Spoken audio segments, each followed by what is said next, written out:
मैंने आपसे कहा था कि डाइट के ऊपर कोई टिप्स दूंगा, अगर आपको वजन कम करना है तो कोई ऐसी छोटा सा टिप दूंगा कि जिससे फायदा बहुत होगा आपको। तो वर्जिश मैंने कर ली है, फारिग हो गया हूँ। तीन चीजें बंद कर ले, तीन चीजों का ख्याल करें। एक, गंदम यानी वीट किसी भी फॉर्म में, चाहे वो रोटी है, चाहे वो डबल रोटी है, चाहे वो केक है, किसी भी फॉर्म में गंदम बॉडी को मत दें। नंबर 2, चीनी, चाहे वो कोल्ड ड्रिंक की फॉर्म में, आइसक्रीम की फॉर्म में, डब्बे की जूसेज है, कहीं से भी चीनी नहीं मिलनी चाहिए, चाहे वो चाय में हो। अगर चाय बहुत पीना ही है तो बहुत कम करते चले जाए उसमें। तीसरा, घी और तेल।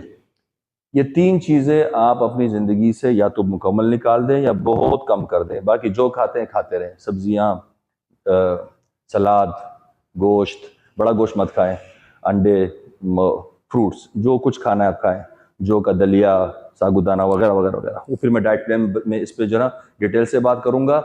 ये छोटी सी वीडियो में ये तीन बातें आपको मैंने बता दी कि इन तीन चीजों के ऊपर फोकस करें। इन तीन को आपने बंद करना है या कम से कम कर देना है, तो कैलोरीज बहुत ज्यादा कम हो जाएगी। ये तीन सोर्सेज जो है ये हाई कैलोरीज देते हैं आपको, ये तीन सोर्सेज। इनको बंद करने से समझे कि आपने आधी डाइटिंग कर ली, आधी से भी ज्यादा।